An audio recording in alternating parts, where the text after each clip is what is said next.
Hello kids, my self Poonam Kumawat और इस video में हम डिस्कशन करने वाले हैं एक बहुत ही इम्पॉर्टेंट अपडेट के बारे में जो कि सीबीएसई के थ्रू आई है। उन्होंने बोला है कि 2020 एंड 21 सेशन के अंदर हर एक क्लास यानी कि 9th से लेके 12th तक 30% सिलेबस को रिड्यूस किया गया है। तो आज हम क्लास 9th के अंदर साइंस के बारे में स्पेसिफिक डिस्कशन करेंगे कि साइंस में कौन से टॉपिक्स एंड कौन से चैप्टर्स को डिलीट किया गया है और किन किन टॉपिक्स एंड चैप्टर्स को एज इट इज़ रखा गया है। तो साइंस के अंदर सबसे पहले हम स्टार्ट करते हैं केमिस्ट्री के बारे में। केमिस्ट्री के अंदर आपके टोटल 4 चैप्टर थे, जिसके अंदर जो आपका फर्स्ट चैप्टर था मैटर इन आवर सराउंडिंग, ये कंप्लीट चैप्टर डिलीट कर दिया गया है। अब आपकी केमिस्ट्री में सिर्फ 3 चैप्टर बचे हैं, nature of matter, particle nature and their basic unit and 4th structure of atoms. ठीक है, तो आपके सिर्फ 3 चैप्टर बचे हैं, एक तो नेचर ऑफ मैटर, एक जिसको आप एटम एंड मॉलिक्यूल्स के नाम से जानते हैं यानी कि 3rd चैप्टर, और 4th chapter structure of atom.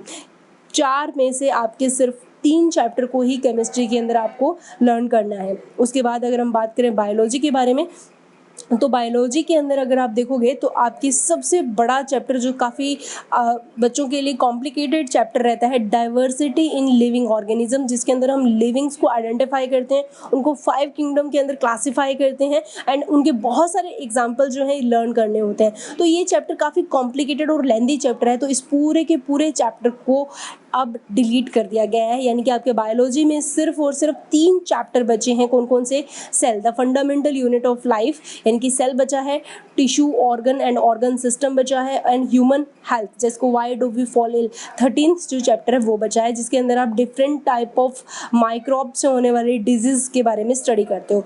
तो बायोलॉजी में सबसे बड़ा जो चैप्टर था डाइवर्सिटी इन लिविंग ऑर्गेनिज्म, इसको कम्प्लीटली हटा दिया गया है। अब आपको सिर्फ बायोलॉजी में सिर्फ 3 ही चैप्टर करने हैं, जैसे कि केमिस्ट्री में 3 करने थे। और अब देखते हैं फिजिक्स में क्या क्या चीज़ें हटी है।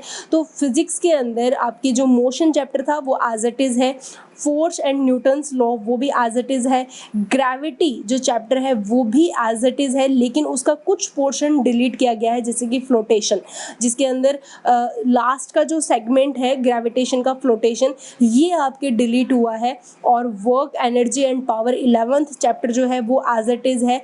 और जो साउंड 12th चैप्टर था इसको हटा दिया गया है। यानी कि फिजिक्स के अंदर एक चैप्टर तो कंप्लीट हटाया गया है, साउंड जो 12th चैप्टर था वो, लेकिन जो 10th चैप्टर है उसके अंदर ग्रेविटेशन पोर्शन को तो रखा है, लेकिन फ्लोटेशन चैप्टर को हटा दिया गया है। तो फिजिक्स के अंदर एक कंप्लीट चैप्टर एंड कुछ टॉपिक्स को क्या किया गया है, रिमूव किया गया है।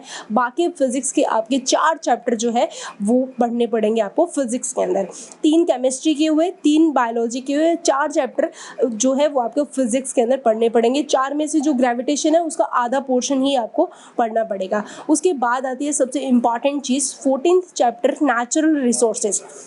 नेचुरल रिसोर्सेज जो चैप्टर है वो आपके इंटरनल असेसमेंट के अंदर तो आएगा, लेकिन फाइनल एग्जाम के अंदर ये चैप्टर डिलीट हो चुका है। यानी कि जो नेचुरल रिसोर्सेज, जिसके अंदर फिजिकल रिसोर्सेज है and biogeochemical cycles in nature है, जैसे कि वाटर साइकिल था, oxygen, carbon and nitrogen cycles थे, ये सारे के सारे जो पॉइंट है वो आपकी इंटरनल असेसमेंट के अंदर तो पूछे जाएंगे। यानी कि ये चैप्टर आपके सिर्फ और सिर्फ इंटरनल असेसमेंट में आएगा, फाइनल एग्जाम के अंदर नेचुरल रिसोर्सेज चैप्टर नहीं आएगा। यानी कि 14th चैप्टर का आपके फाइनल एग्जाम से कोई रिलेशन नहीं है।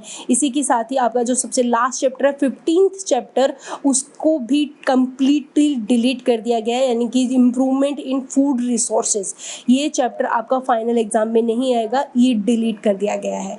ठीक है, तो ये सारे के सारे साइंस के आपके डिलीटेड पोर्शन थे, physics, chemistry, biology and chemistry के अंदर। तो इस तरीके से आपने देखा कि साइंस का 30% पोर्शन जो है वो डिलीट हो चुका है। आपके टोटल 15th चैप्टर थे, अब आपको 3 फिजिक्स के, 4 फिजिक्स के, 3 केमिस्ट्री के, 3 बायोलॉजी के, इतने ही चैप्टर है जो आपको स्टडी करने होंगे साइंस के अंदर। बाकी का पोर्शन आपका हटा दिया गया है, यानी कि डिलीट कर दिया गया है। तो ये बहुत ज़रूरी है बच्चों, आपको ये जानना कि कौन सा पोर्शन डिलीट हुआ है, ताकि आप उसी के अकॉर्डिंग अपने एग्ज़ाम की प्रिपरेशन कर सको। सो आपको इन सारे पॉइंट्स को ध्यान में रखते हुए आप अपनी स्टडी को कंप्लीट कीजिए। All the best for your future, stay safe, stay happy, thank you.